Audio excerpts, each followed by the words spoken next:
ഇന്ത്യക്ക് ഇത്രയും പ്രതികരണം മതിയോ 3 നാവികർ കൊല്ലപ്പെട്ട വിഷയത്തിൽ?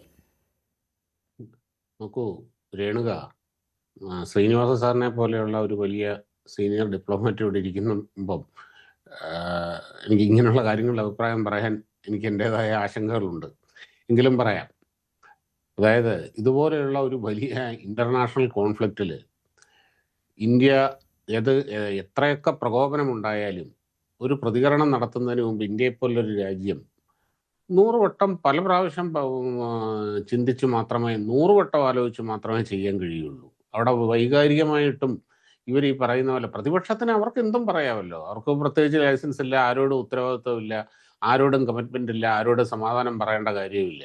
എന്നാൽ ഒരു ഭരണ നേതൃത്വത്തിനെ സംബന്ധിച്ചിടത്തോളം അതിന് ഒരുപാട് കാര്യങ്ങൾ മുന്നും പിന്നും ഒക്കെ നോക്കിയേ പറ്റുള്ളൂ.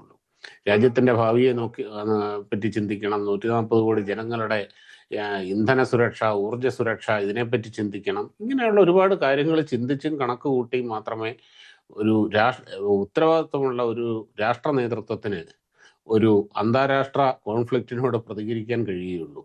അല്ല അങ്ങനെയുള്ള ഇഷ്യൂവിൻ്റെ അകത്ത് ഇടപെടാനും കഴിയുകയുള്ളൂ. ഇന്ത്യ എന്തായാലും ഇതുവരെ വളരെ കഴിഞ്ഞ 3 മാസമായിട്ട് 100 ദിവസമായിട്ട് കൃത്യമായിട്ട് ആ ഒരു ഡിപ്ലോമാറ്റിക് ഡിസ്റ്റൻസിൽ നിന്നുകൊണ്ടാണ് ഇന്ത്യ ഇക്കാര്യത്തിൽ ഇടപെട്ടിട്ടുള്ളത്. അതുകൊണ്ട് തന്നെയാണ് ഈ ലോകം മുഴുവനും വലിയ ഊർജ്ജ പ്രതിസന്ധി ഉണ്ടായപ്പോൾ പോലും ഇന്ത്യയിൽ അത് ഉണ്ടാകാതിരുന്നത്. ആവറേജ് ലോകം മുഴുവനും പെട്രോൾ ഉൽപ്പന്നങ്ങളുടെ പ്രൈസ് 33-34% കൂടിയപ്പോൾ ഇന്ത്യയിൽ അത് 10%-ഓളമാക്കി പിടിച്ചു നിർത്താൻ കഴിഞ്ഞത്.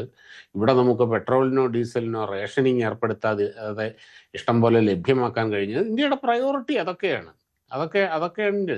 എന്നാൽ തീർച്ചയായിട്ടും 3 നാവികർ കൊല്ലപ്പെട്ടതാണ്, ഇന്ത്യക്കാരെ അഫക്റ്റ് ചെയ്തതാണ്. അതിനോട് പ്രതികരിക്കേണ്ട രീതിയിൽ വളരെ ഡിപ്ലോമാറ്റിക് ആയിട്ട് തന്നെ ചെയ്യേണ്ടത് ചെയ്യുകയും വേണം. അത് പ്രതിപക്ഷത്തിനെ തൃപ്തിപ്പെടുത്തിക്കൊള്ളണം എന്ന് പറഞ്ഞു കഴിഞ്ഞാൽ ചിലപ്പോൾ അത് നടന്നൊന്നും വരില്ല. കാര്യം അത് രാഷ്ട്രീയമാണത്. കാരണം ഇവിടെ ഗവൺമെന്റിന് ഇവിടെ രാഷ്ട്രീയം കളിക്കാൻ പറ്റില്ല. അത്രയേ ഉള്ളൂ കാര്യം.